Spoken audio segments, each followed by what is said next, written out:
Welcome back to the FFS podcast, where finance meets real life with a cheeky twist and no-nonsense chat. I'm Rachel Chadwick Harrison, accountant by trade, managing director by madness, and someone who's had a front row seat to what stress really looks like across the boardrooms, building sites and budget spreadsheets. This week, we're ditching the numbers, most of them, and diving headfirst into something we all feel but rarely talk about, mental health at work. We've got a cracking lineup today. Joining us is Scott Walker of A.W. Walker Building Contractors, who's building homes by day and breaking the silence on mental health in construction by night. What's your role there, Scott? I'd describe myself as director, managing director. We've also got our very own Kristel Harrison here from Chadwick's, a director who's walked the mental health tightrope in leadership and lived to tell the tale. It's a pleasure to be here.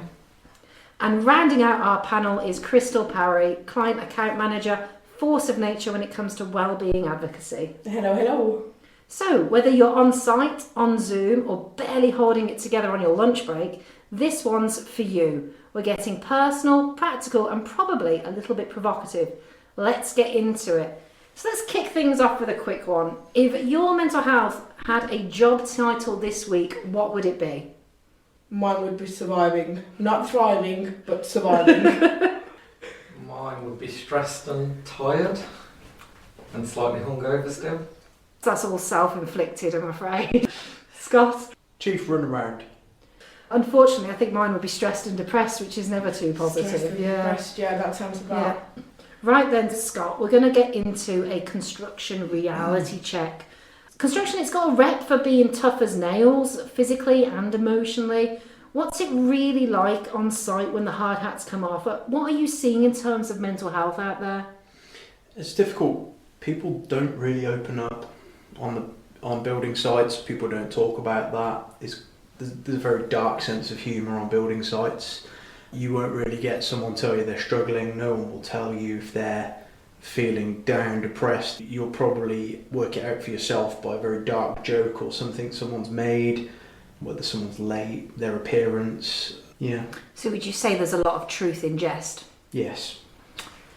That must be quite difficult being able to support, because obviously as director and general dog's body, you want to support your staff, but they're not being very open with you. Is there anything you've done to help them open up and talk to you?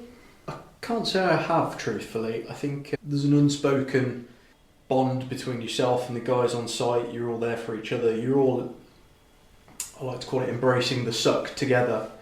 When it's raining sideways and you're trying to nail up a load of joist hangers on a roof and the sleet's coming down and it's freezing cold, you can't feel your fingers. You're all up there together and you're all having a laugh and a joke. And I think that's the best therapy for it, really. Sort of the team bonding. Yeah, personally, I don't think opening up on a building site and talking to your fellow workmates is the right environment for that. It's not a conducive environment for. So I know you've been quite open with me about your struggles with anxiety. Was there a particular breaking point or turning point when you realised that this had to change? Yeah, when we last spoke about it, I told you about the time I was out with my brother-in-law in Hereford, middle of nowhere. We're an hour from anything. We were in this dip in a valley, absolutely no signal, and I remember keep looking at my phone, knowing I've not got any signal on my phone, but I'm waiting for the phone to ring. I'm panicking. What if someone wants to reach me? What if someone needs something? It made me feel quite uncomfortable. It's something I have been reflecting on a lot since. I haven't done anything about it, but it is something that I've reflected on. A practice I've started doing at home. As soon as I get home, I put my phone on the charger upstairs and I leave it. If someone wants to get hold of me at home, my family have my wife's phone number. Other than that, what could it possibly be that's so urgent? Not so much screen time, because it's an integral part of what I do. I'm looking at spreadsheets, I'm looking at Gantt charts. A Gantt chart is like a project program of what's happening, when it's happening, so you can identify what's lining up next in a project. Emails coming in, emails that you need to respond to. In every industry, you'll see people emailing late at night because that's the time the phone stops ringing generally, but that's also the time that your phone starts binging and you feel that sort of urgency and immediacy to answer emails. And do you think that's got a lot to do with social media? I believe is because people are always available and you feel like you have to be always available to them. Makes sense. My brother-in-law, he is very keen on having 2 separate phones. Personally, I found that too difficult to Manage. to remember to charge them both. But he says like that phone, the work phone, never comes into his bedroom, never comes into his personal space. And that's how he gets the separation, because he does a lot of remote working. Yeah. So the lines can blur. How do you even begin talking about mental health with someone? If you've got someone in your team and you've seen the signs, they're dishevelled, you think they're not coping, the humour's not, it's too dark. How do you start approaching that subject? I think taking 5 minutes and talking to someone with a cup of tea or a coffee, from my experience, it rarely manifests as sadness or someone looking down. In the building industry, it's a very high tension industry, and you're dealing with a lot of guys that are very pent up, and aggression is the fastest way for it to become its outlet.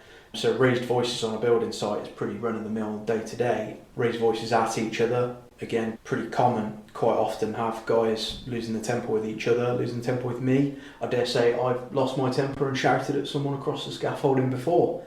But you think sometimes it's poor mental health that's driving that anger? Yeah, I think so, yeah. It quickly simmers down though. It quickly simmers down, and I think as you put it, quite a macho industry, you pick it up and put it down just as fast, and you compartmentalise. You'll find yourself having words with someone, and then 5 minutes later you shook hands and put it behind you, and that's the end of it. Rarely do you open up and someone breaks down in tears in front of you. That doesn't really happen. No, people bottle it up, and that's how it stays. So you said you might take them aside and have a cup of tea with them, perhaps if you've seen some signs, maybe more increased aggression than normal, or take us through what you say to them. That's a really difficult question to answer. Yeah, normally starts off with, how you doing? Are you all right? What's going on? Just giving them that opportunity to speak. Yeah, it's definitely not a sort of open up to me, tell me your feelings. It's not like that.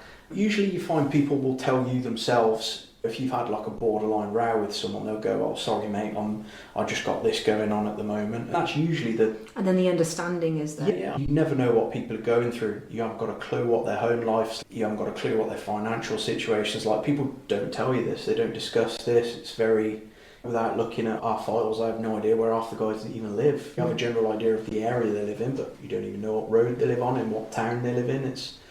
Guys do keep things to themselves a lot. Usually you find that you start to know something's up or bothering them if they tell you the things that they're doing to cope with it.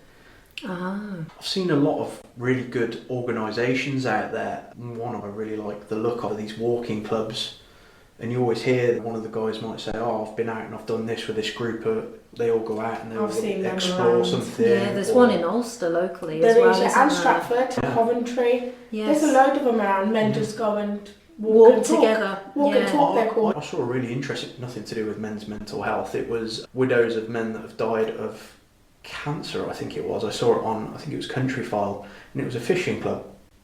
And these women went fishing. They weren't fishermen, but they went fishing, and they had fishing guides, and they showed them how to fly fish. And they could bond together over their shared experience. Yeah. That's interesting. Wow. That is interesting. The one thing I've found that really helps get people to open up is, yes, you create the safe space. It has to be in the right environment. It needs to not be anybody else there but you two. And you say, "How are you feeling?" And most people's reaction will be fine. And then I'll go, "How are you really feeling?" Yeah, you do this a lot. It's that extra question. Because I'm not saying this as a surface level comment.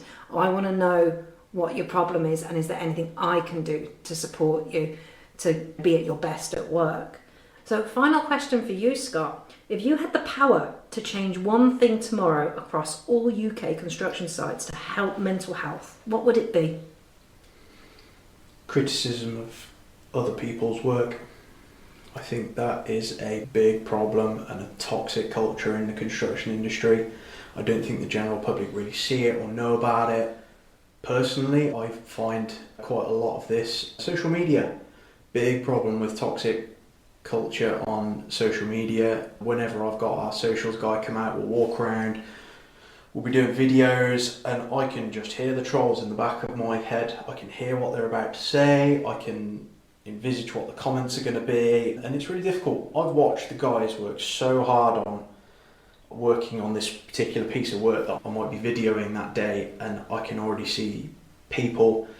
We work a lot in Warwickshire, Worcestershire and the Cotswolds, and I can guarantee there'll be some retired bricklayer from Leeds commenting on a particular piece of work, and they'll be going, all those joints look a little bit bigger than 10 mil, or that pointing looks a little bit off. Yeah, that's what nothing people better do, to do. You have to have someone to have a go at. Yeah. Keyboard warriors, isn't Yeah, it? the keyboard warriors come out to play, and we've even tailored the type of social media content we put up to avoid that. And it's took a long time, but I think we finally got our viewership on our socials over to the target audience that we're trying to aim at. At first we were walking around doing videos on cavity wall insulation, brickwork, carpentry, cutting roofs, things like that. Turns out it wasn't the right kind of content for us. We're not appealing to other trades, other builders. We don't really want them seeing our videos because they're not the target for our marketing. The target for our marketing is homeowners and people looking to do barn conversions, extensions, new builds. So we tailored all our work to be showing them the nicer side of things, tiling, kitchens, bathrooms, things like that. And you don't want trolls on that because it affects potentially the new customer. Thank you for that, Scott. That's really insightful. So now over to Chris. You have clocked up over 20 years of leadership and managed your own mental health.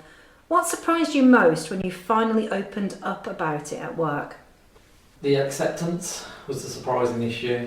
The fear of it, that it would affect my progression, that it would affect my job, it would affect how people viewed me, was more than what actually was the actual effect of it.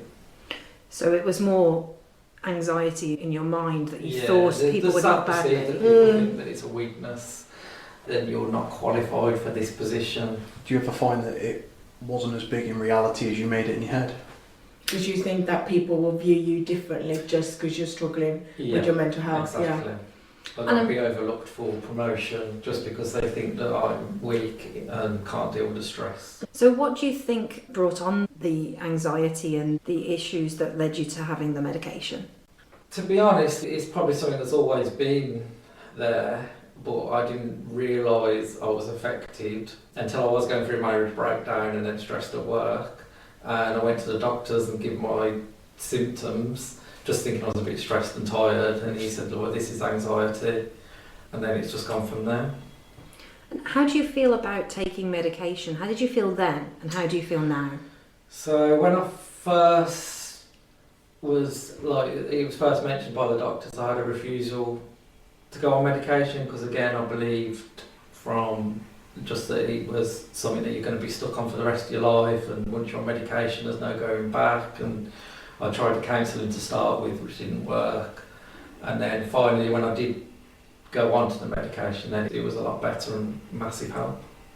It's something that a close friend said to me once, that if medication gives you some sort of chemical that you're not producing naturally, that everybody else is producing naturally, there's nothing to be afraid of. It's not changing your personality, it's not changing who you are, it's just giving you that something that everybody else has naturally, and it's nothing to be afraid of to take medication. So back to you, Chris. Let's be honest, as a director and a bloke, do you feel pressure to just get on with it? How does that pressure play out day to day?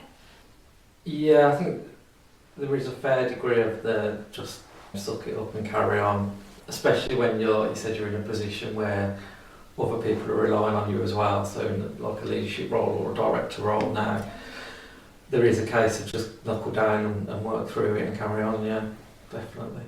Have you ever had to step in and say to someone on your team, "Mate, are you okay?"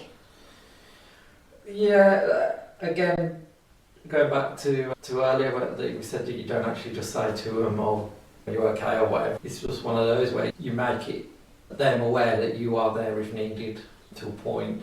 There was one, again going back to my previous employment, obviously I was keeping my mental issues a secret at the time, and a colleague that I'd worked with had a suicide attempt, which obviously come out of the blue, didn't know anything about it. And then after, when he come back to work, obviously I shared my experience with him, and then I was thinking maybe if we'd have shared this earlier, things could have been different or whatever. So there is that aspect of keeping it quiet that does prevent people from talking to you. That makes good sense. So in all your experience and working for different employers, what do you think they get wrong about mental health? I think there's a few areas. There is a stigma attached to it still. There is an awkwardness as well between men. Again, a friend of mine, we discussed it at some point. I know that he went off then and saw a counsellor, got help, and then even though we discussed it all at the time, 6 months later, 12 months later, when I actually asked him how he was doing, it was still like an awkward conversation. So I still think, even though you have those open moments, there's still a lot of awkwardness around that situation. I think sometimes there is a little bit of overreaction as well. Again, this you said about the social media earlier, too much of a good thing. There are bad sides to it. Yes, we are more aware of men's mental health and the issues, but sometimes a man just is having a bad day, and then all of a sudden it's a big issue, or we're going to have to check on him. Sometimes they do just need to be left alone. So sometimes you just don't need to make a big deal of it. Yeah. Sometimes. So there just be there to is, support. Yeah, there is a balancing act that needs to be had, and then obviously hopefully when they're ready, they will come to you. So it's a case of not jumping the gun too early, but creating an environment where they feel that the staff feel they can come to you and talk to you. Oh, I think so, yeah. And then obviously letting them know all the options are there. And the support that's out there, the walking groups, the Samaritans, etc. Okay, thank you. Over to Kristel, our mental health advocate. What's the most common red flag you spot in the workplace that someone is suffering with their mental health? I think it's the dark humour. What's what Scott mentioned earlier. Yeah, because I'm the same. Like I would make I know I can talk to you, but I wouldn't talk to everyone. I would just make crap little jokes, and like people are like, Kristel, you can't say that. It's a bit dark. I'm like, is he? I'm like, is he actually? Yeah. But yeah, I think that is like when people make dark jokes, I'm a little bit like more on the edge and listen like what they're saying and how they're talking and how they're behaving. And that's a hint there's something more Potentially, difficult going or on. if someone's very happy all the time. Oh, I wonder who's like that. I don't know what you're talking about. But it's usually people who struggle the most, hide it the most. They wear that mask, they get Yes. so used to wearing that Yes. mask. I would agree with that. What role do you think managers should play in shaping a team's wellbeing culture? Considering people spend most of their lives at work, I think Mostly on waking hours. well, yeah, Yes. and you spend a lot of time with the people you work with. I think it's important to notice when your team is struggling, which you are very good at. You are great at that, and you offer the support to the team and you let them know what options they have available and that you're there for them, your door's open. You both are. Like, I see you both manage your teams and the door is always open. You need to talk, I will take the time out for you.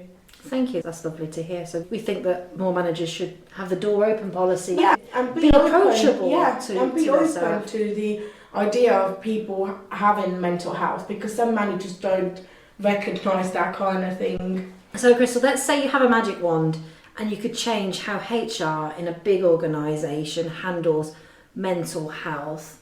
What would you do? Because I see a lot of companies just slap out a mental health app for all their employees. Here are 200 people, download this app, or that solves our mental health problem in the organisation. But what would you advise that they do?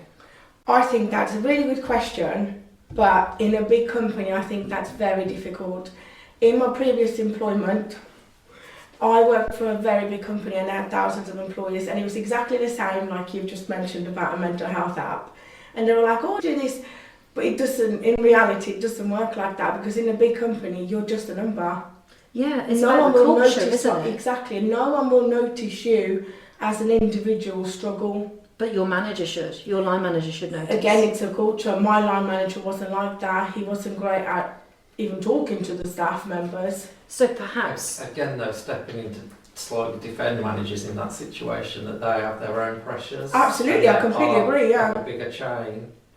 but their So it's more- responsibility should be to their team as well. We all have big jobs. We have a responsibility to those who report to us first, and to make sure that they're safe and they're But not okay. everyone, unfortunately, does See that. But perhaps more training for managers in leadership.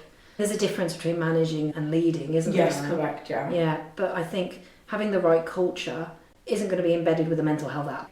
What's something you wish more men knew about mental health in the workplace? That it's okay to have feelings and it's okay to struggle mentally, and that it's okay to talk. I think it's Like- the same as what Chris said Yeah, earlier, I isn't was it? just about to say that, like what Chris said earlier about that you'd be surprised how many people accept that and are there for you and offer support and help. And may have similar experiences Yeah, that you exactly. can share. Yeah. I think with just a little caveat to that, in my own experience, I think it's key to identify who those people are.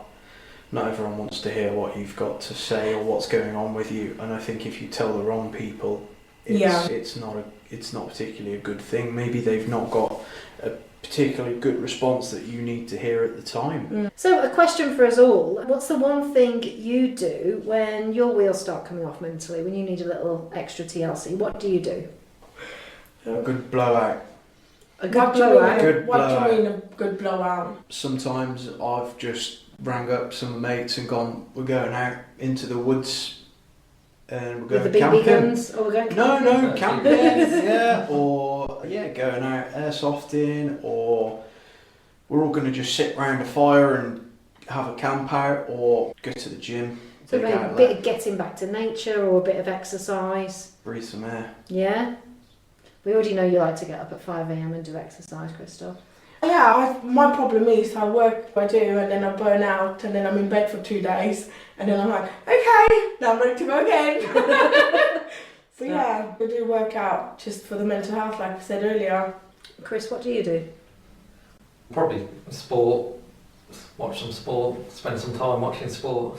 What about you, Rachel? What do you do? I like to lock the door on one of the rooms and either play games or read a book and just have time to myself. Final question. If you could say one thing to your younger self about work and mental health, what would it be? I have struggled with mental health since my early 20s, and I would tell myself that it's okay to not to be okay, that you're allowed to have bad days. You don't always have to be happy, and you don't always have to pretend you're happy and pretend everything's okay. It's a great one. If I could say something to my younger self, it'd be a lot along those lines. It'd be, buckle up, buttercup, no one's coming to save you. It's all on you. You better knuckle down and go with it. No one's coming. It's all on you. Very true. What about yourself, Rachel? I would tell myself to spend some time on me and learn my red flags. So thank you all for joining me today. Really appreciate you being so open and discussing what can be a little bit of a taboo subject for our listeners. So listeners, what's your workplace doing to support mental health? If the answer is not enough, it's time to have a word. It's time to change things. Thank you all for tuning in to FFS.